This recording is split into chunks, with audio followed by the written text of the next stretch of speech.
hand and sing this song. Grab another hand, grab a hand next to you. Grab another hand and sing. And sing this la la la la la la la, hallelujah. La la la la la la la, hallelujah. La la la la la la la, hallelujah. La la la la la la la, hallelujah. Clap another hand, clap a hand next to you. Clap another hand and sing this song. Clap another hand, clap a hand next to you. Clap another hand and sing. And sing this la la la la la la, hallelujah. La la la la la la la, hallelujah. La la la la la la la, hallelujah. La la la la la la la, hallelujah. Raise another hand, raise your hand next to you. Raise another hand and sing this song. Raise another hand, raise a hand next to you. Raise another hand and sing. And sing this la la la la la la la, hallelujah. La la la la la la la, hallelujah. La la la la la la la, hallelujah. La la la la la la la, hallelujah.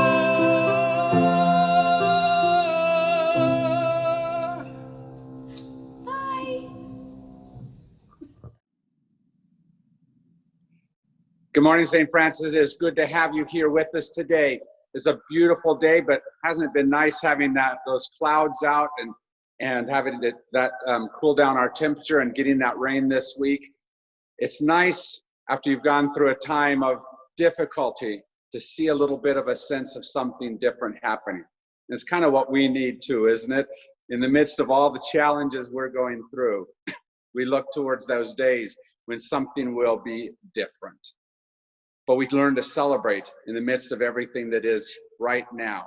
And especially today, we celebrate our birthdays. So if you are a July birthday person, will you please stand up so we can recognize you and listen to the choir sing to us, to the trio singing to us.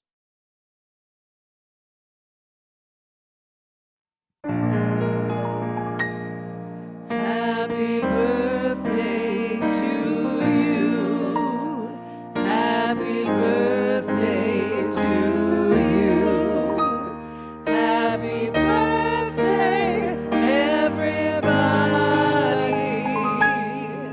Happy birthday to you. Happy birthday to you. Happy birthday to you. Happy birthday, happy birthday, happy birthday to you. Oh, happy birthday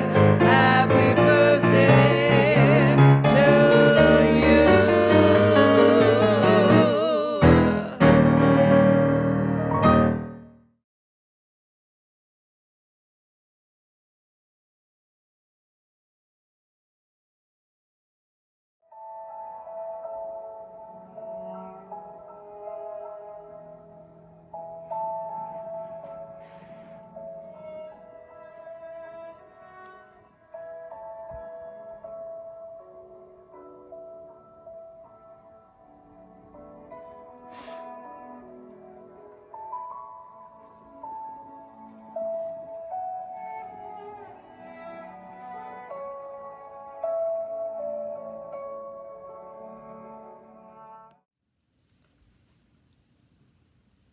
The Lord is my shepherd, I shall not want.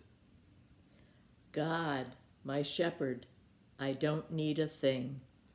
He maketh me lie down in green pastures. You have bedded me down in lush meadows.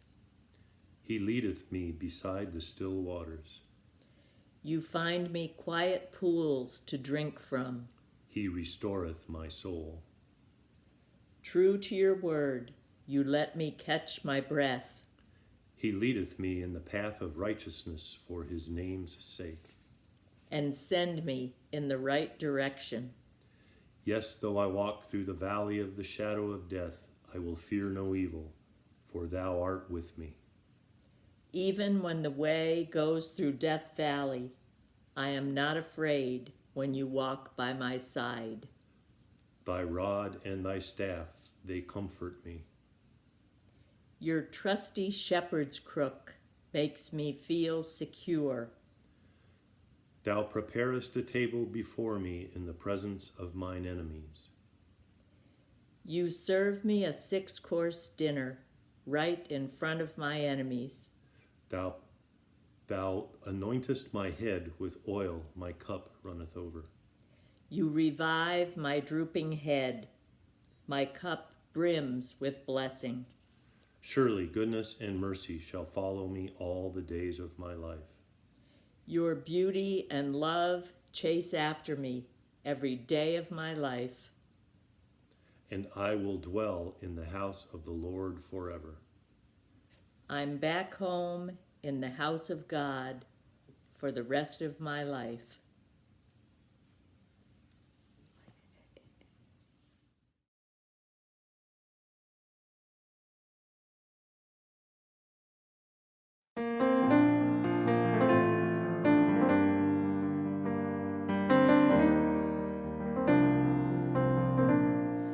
When holding your breath is safer than breathing, when letting go is braver than keeping, when innocent words turn to lies, and you can't hide by closing your eyes.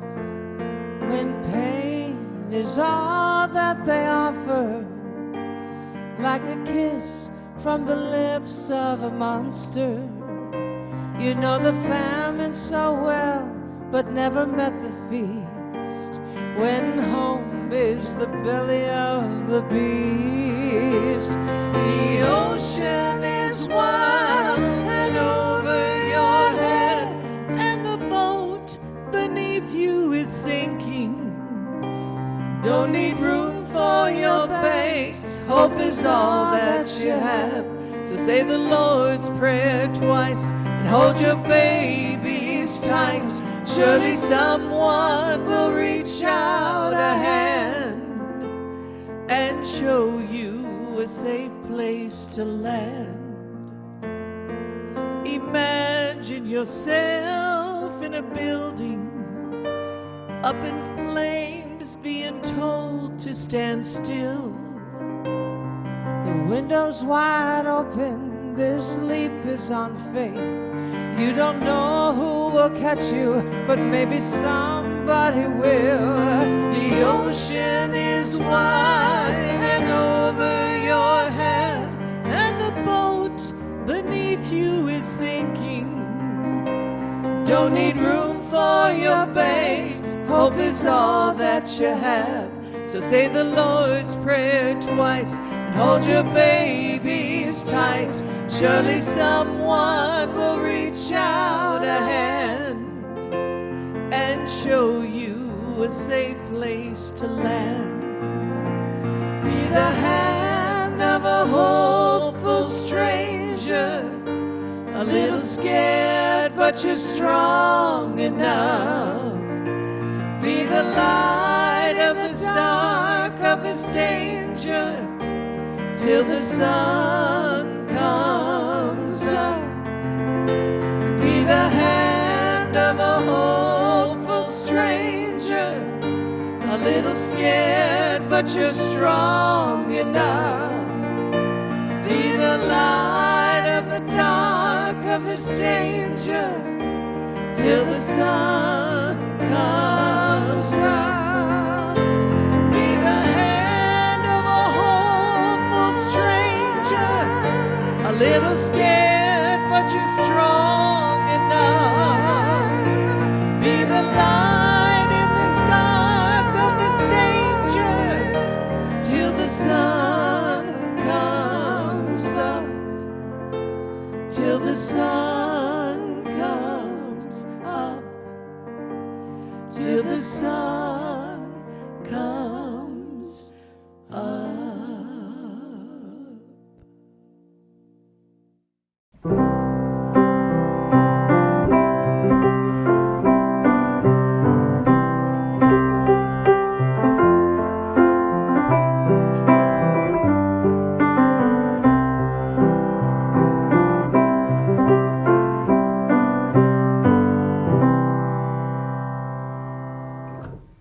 Good morning, boys and girls. Good to have you here at St. Francis. Hey, today our topic is journeys, and it's about how to go on journeys and feel safe on those journeys.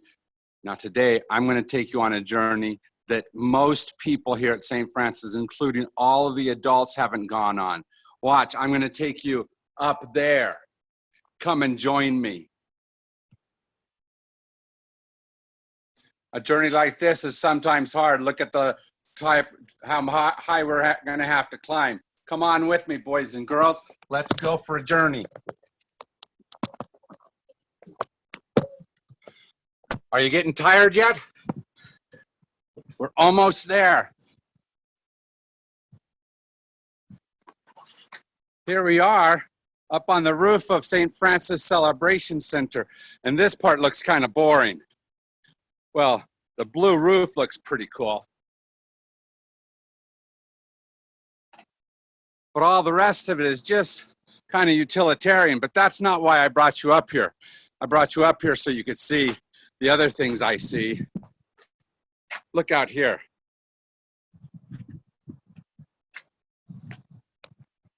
There's St. Francis, our church that's been sitting here waiting for you to come back.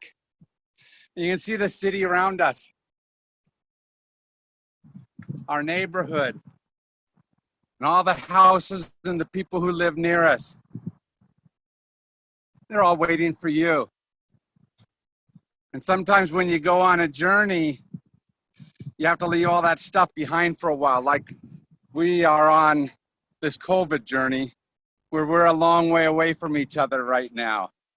And we don't get to see each other all the time. And it's kind of sad. It's kind of hard. But here's what I want you to know. That even on a journey like that, maybe especially on a journey like that, you are never alone. Of course, you know that your mom and dad go with you on those journeys.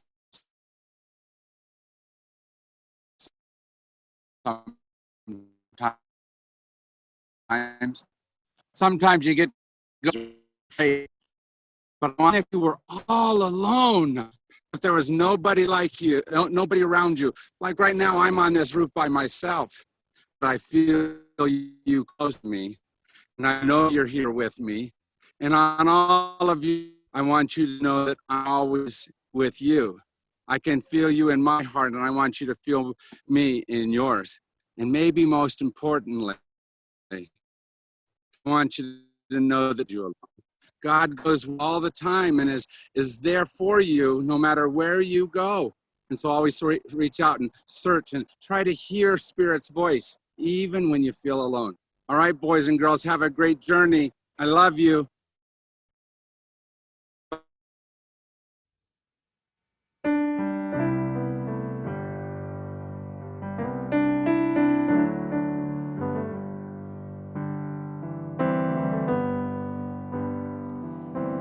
Pressing on, we are pressing on, keep pressing on to the higher calling of the light.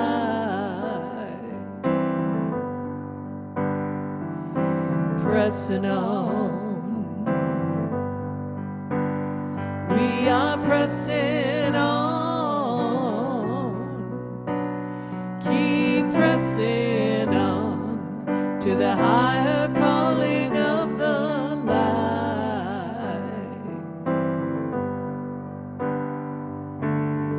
Many try to stop me, shake me up in my mind, say prove to me that this is true, show me a sign.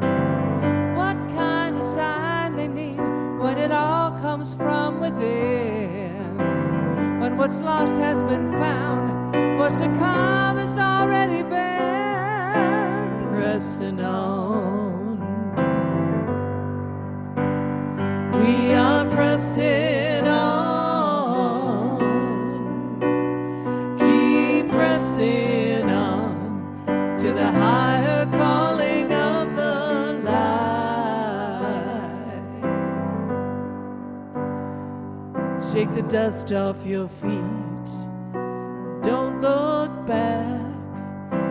Nothing can hold you down. There's nothing you lack. When you feel tested, hold on to your faith. Just feel the power of love. Let it run through your veins. Pressing on. We are pressing on. Keep pressing on to the higher calling of the light.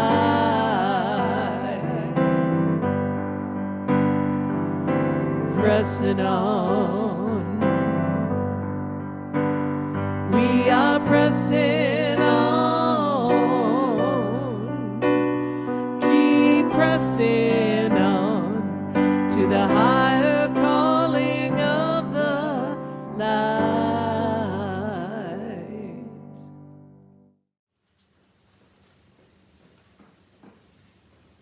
When we first moved to Marana 18 months ago, we started on a search for our new church home. We had been longtime members of our previous church, and we didn't really actually have much hope of finding something that would feel as good as that church had been for us. But I happened on St. Francis when I was looking for churches that were membership in Interfaith Power and Light, which is an advocacy group that works from a position of faith on climate issues. The website really was what drew us in, and we just appreciated the way that it made clear that everyone was welcome here. And this is in spite of the fact that it's quite a long drive for us to come from far northwest Marana, a little more than an hour round trip, but we really wanted to try this particular church. So we made a few visits, and it was, I think after 3 Sundays that we really felt like we had found our new church home. Tim enjoyed being part of the welcome committee, and I appreciated being invited to serve on the green team. The other thing that we appreciated was their strong stance on LGBT issues, as we have a lot of friends that are gay and also a trans nephew. So that impressed us right from the very beginning. We like the way that the church stands for people who are in need, basic Christian principles like feeding the poor, feeding the hungry, caring for the poor, really living out Matthew 25. That's why every week we mail in our offering, which Tim takes care of religiously, because it's part of our faith practice. And at times like this, we feel like the church's ability to respond to needs is more important than ever. While many of us are sheltering in place, staying home, the church is really a rock for the community. So blessings to our whole church family. Bye, everybody. Good to see you. Thank you, everybody, for being so open.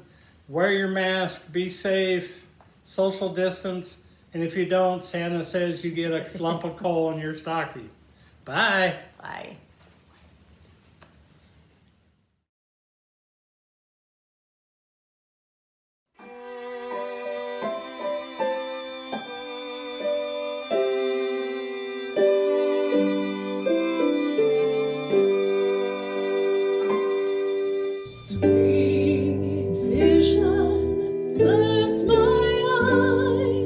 Land upon the western skies,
O Spirit, O Divine, when your voice calls my name, my inner light shines and drives me forward on my path.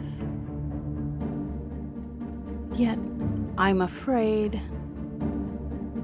Just a voice inside leading the way.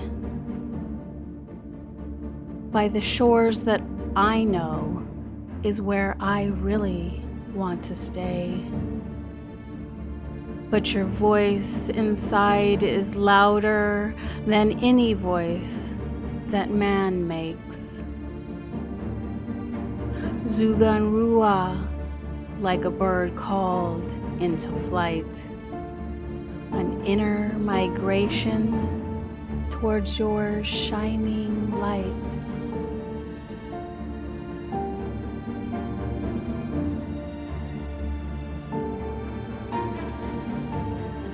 I fly with the wind, lifted by your divine voice, mapping my soul's migration path, leading me back home.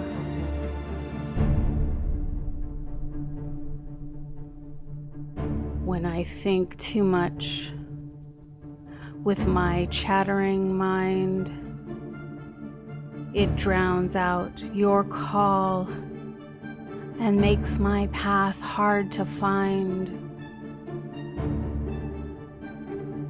Hush that talk and quiet my mind. My wings know where to fly, even when my sight is blind.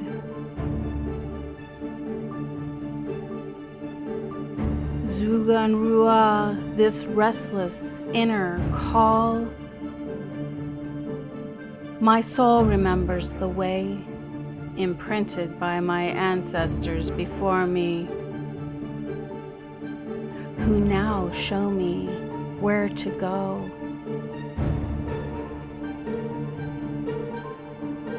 My body, my soul will not stop their flight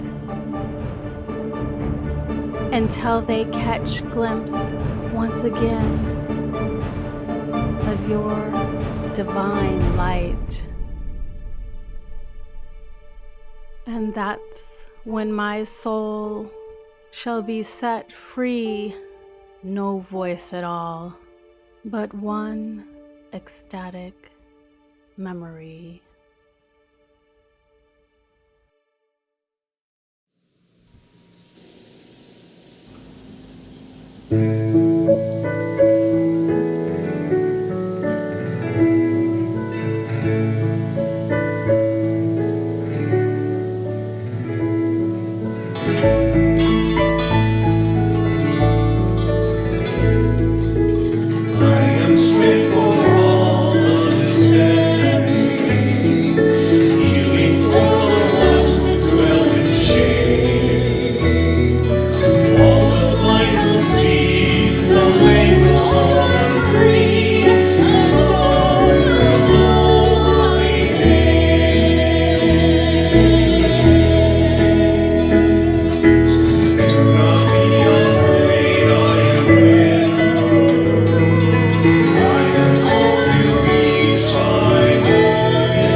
So Abraham rose early in the morning and took bread and skin of water and gave it to Hagar, putting it on her shoulder, along with the child, and sent her away.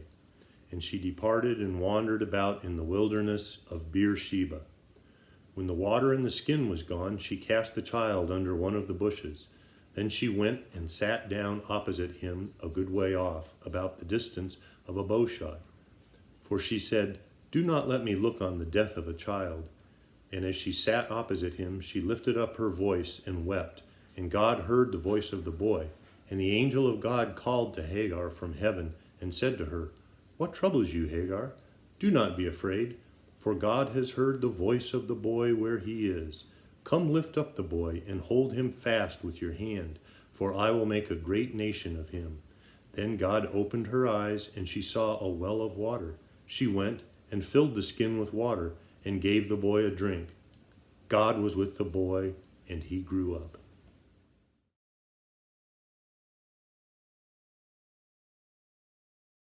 So a couple weeks ago, I told you about one of my students who was the mayor of a city that decided not to follow any of the CDC or state regulations about COVID. So I want to tell you about one of his classmates. His name was Bryce, and her name is Carrie. And more than Carrie, I wanted to tell you about Carrie's dad. His name was Brad. Brad was a fellow teacher at the school that I went to. He was substituting at the time, but he'd been a regular teacher before. And he was a single dad who was trying to raise Carrie at home. And also, the reason why he was a substitute is because he was trying to be her full-time teacher and do homeschooling. And after her kindergarten year, he realized that maybe he was out of his league. Maybe he needed something different. And so he came to me and he asked if I would be her first grade teacher. Raising a daughter alone, raising any child alone, is not simple to do. And so he said, "Can you be part of my family, part of my parenting here? Can you be an other mother for Carrie?" And that daunted me a bit, because while we've all had those times when we've needed someone else, when you step into the role of being that someone else for that person, it's a challenge. About that same time, I came across a song that Eric Clapton sang called "Motherless Child," and it's an old song, and it's close to the song that Odetta used to sing, but it's a bit different. But they essentially ask the same question: what do we do in those moments when we are without someone that's caring for us? For we've all been those motherless children, not always because our mothers are non-present, but because sometimes we need something more than what they can give. They can't be the mother that we need in the moment. And so we all need our other mothers who can give us assurances that our birth mothers can't, or can be strengths in ways they can't. So Brad came to me and asked me if I would be one of Carrie's other mothers. And there's several reasons why we're not qualified when that type of ask comes to us. But Brad wasn't asking if I was qualified. He was asking if I was willing. And so I said yes. See, sometimes the situation goes beyond our control alone, and our spirits scream out, "Who is there to help us?" That's what Brad was screaming in that moment. How will we say yes? See, that's the essential question that's being asked in our scripture today, where Abraham, one of the great fathers of the church, one of those that we look to often to tell us how this works, this spiritual thing works. He gave bread and water to Hagar, his concubine, and he sent her away along with her son Ishmael. And she wandered with her son Ishmael in the wilderness. And when the water was gone, she took that son and placed him under a bush, for she could not look at him die. And she went a long way off, a bow shot's length away. "I can't look. Do not make me look on the death of my child," and her heart screamed. She lifted up her voice, it said, and wept. And I don't think it was a quiet weep. I think it was an anguished weep. Now, friends of mine who used this passage in a very interesting way. Abraham, who was one of the greats, rejected Hagar, rejected Ishmael. Ishmael became known as the father of all of the Arab tribes.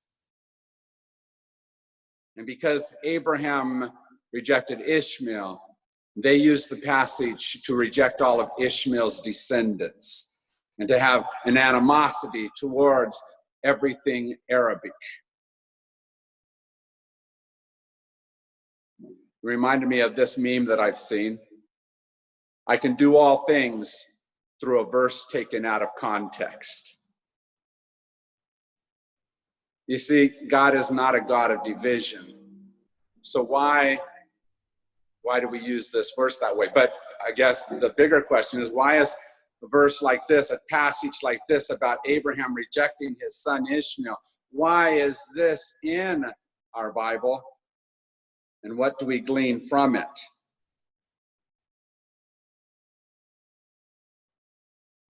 See, just like the meme that I just showed you, where the man is kicking the woman, we've all felt like kicking someone out. We've all felt like pushing them away. We've all felt like they don't make my life easy, so why don't we just go on alone? And that's a very human thing to do. It's a very typical response in human relationships. And sometimes it's been way too typically a Christian response, a spiritual response, but it should never be. Or at least it shouldn't be the response of someone who claims to be spiritual or religious, because both of those are about tying us together, about bringing us into community. And so I want you to know for certain what it is that the story said. First of all, it said she was lost. She was rejected. She was abandoned. She was pushed away and left to die along with her baby. But God heard the voice crying out in the wilderness. And the angel of God came to Hagar and said, "Do not be afraid." God has heard the voice of the boy right where he is. See, we may push away, but God already hears the anguished cry of the one we rejected. We may have been rejected, but God never did that rejecting, never left us alone, no matter how much we sometimes phrase it in that way because we want to reject each other. God always calls out to our souls. And in the midst of that, he calls out one of my favorite passages, the passage from John 14 that says, "Peace I leave with you. My peace I give to you." In the midst of the wilderness where you're at, in the midst of the space that you don't understand, in the midst of whatever it is that someone has done to you, John 14 says, "I will not leave you orphaned. I will not leave you alone." No matter how much we face the unimaginable, there is one truth that goes with us, that the Holy Spirit is as near today as ever, that the Holy Spirit is a strength that encourages, a spirit that guides, and a love that never leaves us alone. But when we're in that wilderness space, when we're rejected and pushed away, who will remind us of this truth? Who will be the angel that responds to the cry in the wilderness? Because God hears us right where we are, but do we hear each other's cries? And do we respond with courage and conviction that allows us to go into that wilderness, into that space of fear, in a space of difficulty, and help them? So I looked around trying to find some kids that might be some that could be pushed away or rejected. And I didn't want kids from today because I wanted you to go back to when you were in school and maybe imagine what you looked like in school, or maybe what your children looked like, and think about what it was like. So here's three girls that seem right at the age where they might feel some of that distance from home, challenge from whatever it is that they are and whatever it is that mom and dad are, and who might step in to be the voice calling out to them that they are still loved. Who is it that in this moment that they're going through whatever it is, that someone will be there for them? Whatever the problem, whatever the obstacle, whatever it is that they are, and whatever it is that the world around them is, in all their difficulties, who will call out to them? I happen to know these three, and people did call out to each one of them. People did stand with them and speak to them, not just mothers and fathers, but other parents, other friends, other folks who surrounded them with love and guidance beyond whatever it is they felt themselves. For we've all felt like we've been driven out of the camp where we were at, and then abandoned under a bush in the wilderness, left for dead by those who should love us. That happened this week. Alejandro Ocasio-Cortez was walking into the Capitol to cast a vote when she was accosted by one of her fellow legislators in a terrible way, in public, in front of newspaper people. And she said, and you should look at her speech because it was a marvelous speech. She said, I'm used to that. I've gotten used to it, especially during this time that I've been here. It's nothing new. And that's the problem. People have gotten way too used to rejecting and hating women. And that has to change. So I stand here today in order to tell you to push back, she said. See, if she's the only one speaking, though, it's not much of a pushback. She needs other angels to step in, other people who will care enough about their daughters, their mothers, their wives, the women in their lives, and will speak and say, that's not right. Men, we must do this. We must do something so that the baby is heard, so that the mother is heard. It's time for us to draw different lines than that which has been way too much the norm in our society and in our government. We must stand up, not just men, but women standing up for what has to be the truth as we move forward. See, we have a shepherd, as our call to awareness said, that cares for all of us, that draws all of us towards those green pastures, towards those still waters, draws all, not just some. And as John Lewis said, John Lewis, who we mourn this week because of his visionary voice and his presence of standing for all. He said, it does not matter whether we are black or white, Latino American, Asian American, or Native American. It does not matter if we are straight or gay. We are one family. We are one people. We all live in the same house. And we need to, not just for them, but for us, we need to stand up in that space that calls us into that family and calls us to know something better than what this moment is speaking.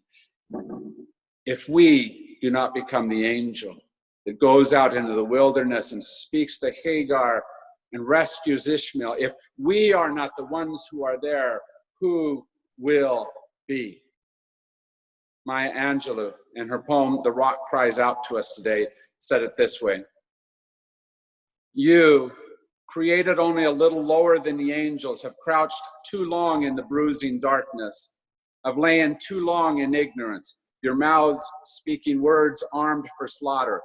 The rock cries out today, you may stand on me, but do not hide your face across the wall of the world. Lift your eyes upon the day breaking for you. Give birth to the dream. Lift up your hearts. Each new hour holds new chances for new beginnings. Do not be wedded forever to fear, yoked to brutishness. The horizon leans forward, offering you space to place new steps of change. In this moment where so much seems to have gone wrong, seems to be obstacles in front of us, seems to be passages through which we don't want to go, seems to be a wilderness where we feel abandoned. It is in reality a chance for us to live out the best of what we can be. But there are plenty of opportunities in this moment to call out differently and be different than what we've been before. In this moment, we get to choose, like our beginning song said, to grab another hand, even if you have to make up the hand like Tom and Lorelei and Shannon did. You have to figure out ways, new ways to reach out to those who are hurting, new ways of becoming in this moment. In 2017, in a small church in Brazil, a ministry began, which is an amazing ministry. It's called Ministerios Reconciliadores América Latina y el Caribe. It's about reconciling ministries. And this last month, they connected up with our reconciling ministries and said, can we be a team together? And includes over 50 inclusive communities in the area south of the United States, in Latin America, through Mexico, the Caribbean, and down into South America. And as they formed that, they said inclusive communities are used to working in silos because they don't often know that there are other ministries like theirs. And he told this story. His name is Jonathan. Told the story of how in one city there were two different reconciling ministries, but they didn't know each other because of the secrecy that they had to be under. And he says this: we need to stop being urban legends and become a reality. And that's what we need to do, both for our Latin American brothers and sisters, and reach out and support that ministry, but also for each of us here. We have to learn to be aware and alert and willing to speak words that will call new and different and better truth into these moments. Like the Raggedy Band sang in Safety Harbor, far behind us screams the storm, constant star, I bid you rise over Safety Harbor. Through the fearsome foaming gale, when no spirit fills my cell, well, or our souls, when no spirit is there, I shall see, though sight may fail, lights of Safety Harbor. Our job in these moments is to speak loudly and strongly, a voice of reassurance that says, you are not alone. I hear your cry in the wilderness, and I will be with you. We need to speak that to those who are being, as Alejandro Ocasio-Cortez's, who are being persecuted in some way. We need to do that as the ministries in South America. We need to reach out to them. We need to do that in whatever ways we can to say, I hear your cry. You are not alone. 1962, James Baldwin, the amazing author, wrote a piece for for Progressive Magazine. And it was entitled A Letter to My Nephew, who is also named James Baldwin. And he said this: I know how black it looks today for you. We have not stopped trembling, but if we had not loved each other in that moment, none of us would have survived.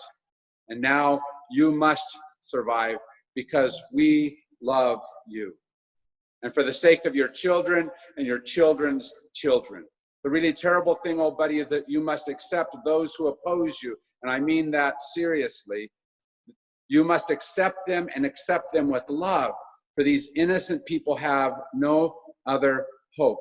They are still trapped in a history which they do not understand. And until they understand it, they cannot be released from it. We cannot be free until they are free. Great men have done great things here. and will again. And we can make America what America must become.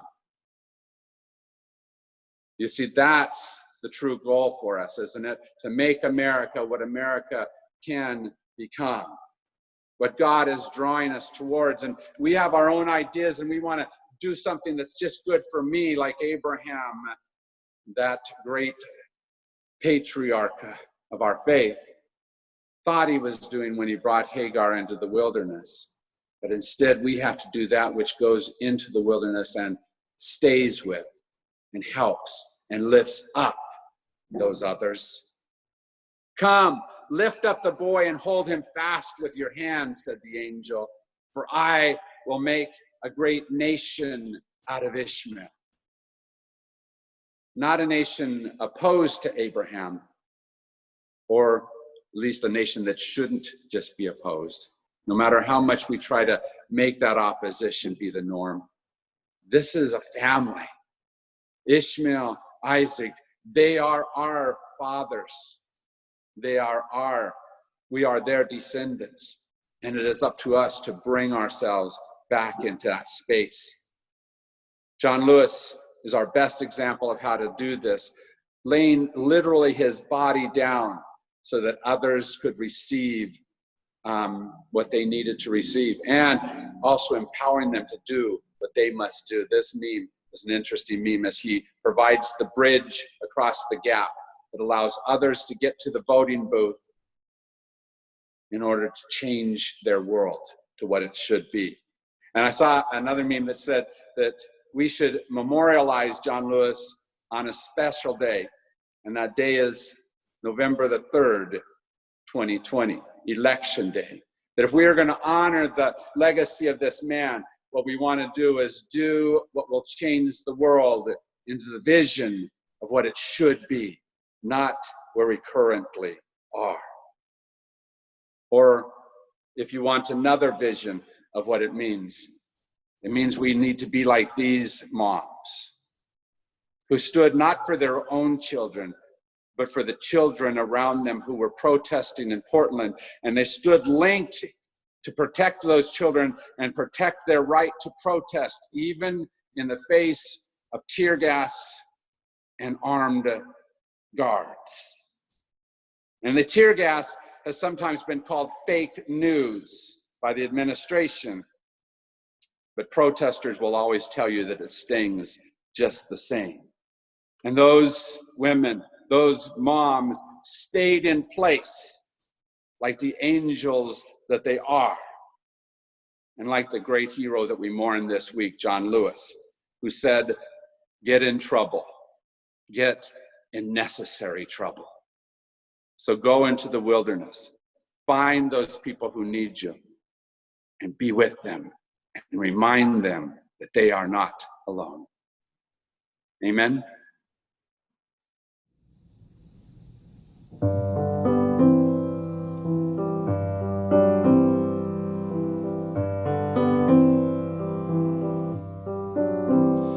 You shall cross the barren desert, but you shall not die of thirst. You shall wander far in safety, though you do not know the way.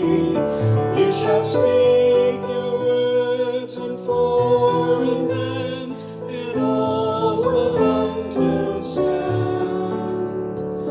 You shall see the face of God and me.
And now as we go forth into our lives where we're still separate, know that we're not separate completely. There are people who will need your voice. There are people who will need your presence, not because you go to their house, but because you call them on the phone, because you send them a letter, because you remember them in your prayers, because you stay with them even as we are socially distanced. Be with each other, care for each other. Let no one be alone. Do not abandon any in the wilderness. Amen.